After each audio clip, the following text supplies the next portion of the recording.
Good morning pharmacie, nous sommes le vendredi 14 juillet, c'est jour férié, mais c'est quand même l'heure de votre flash info quotidien.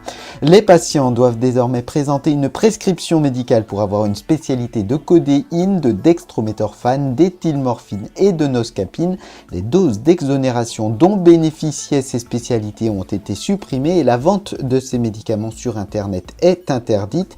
L'objectif des autorités de santé est d'entraver l'usage détourné de la codéine et de ses dérivés. Depuis 2013, on observe une augmentation de la consommation de ces médicaments pour un usage récréatif. Les adolescents et les jeunes adultes recherchent un effet planant proche de celui ressenti avec le cannabis et pour cela, ils mélangent les médicaments de codéine ou de dextrométhorphane avec un antihistaminique comme la promethazine, un soda de type Sprite et des bonbons ou de la grenadine. Ce cocktail a plusieurs noms, le Purple Drunk, le Lean ou encore le Codesprite. Mais cette pratique expose les consommateurs à un triple risque, les effets indésirables, la dépendance aux opiacés ou le surdosage. 2 adolescents sont morts cette année en France après l'ingestion de ce cocktail.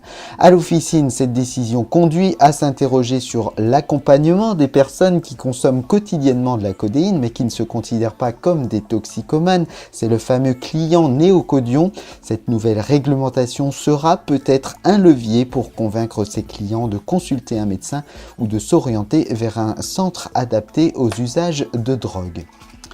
Les mesures pour compenser l'indisponibilité des vaccins contre l'hépatite B se poursuivent. Le laboratoire GSK annonce la mise à disposition d'un vaccin supplémentaire à partir du 15 juillet. Il s'appelle Fendrix et dispose d'une AMM européenne. Fendrix est spécifiquement indiqué pour la vaccination des adultes insuffisants rénaux. Il est injecté selon un schéma à 4 doses. Attention, tout schéma vaccinal débuté avec Fendrix doit être poursuivi avec ce même vaccin. Fendrix est uniquement distribué à l'hôpital, mais la rétrocession aux patients ambulatoires est tout à fait possible. Les patients doivent s'adresser à la pharmacie hospitalière la plus proche avec une prescription médicale.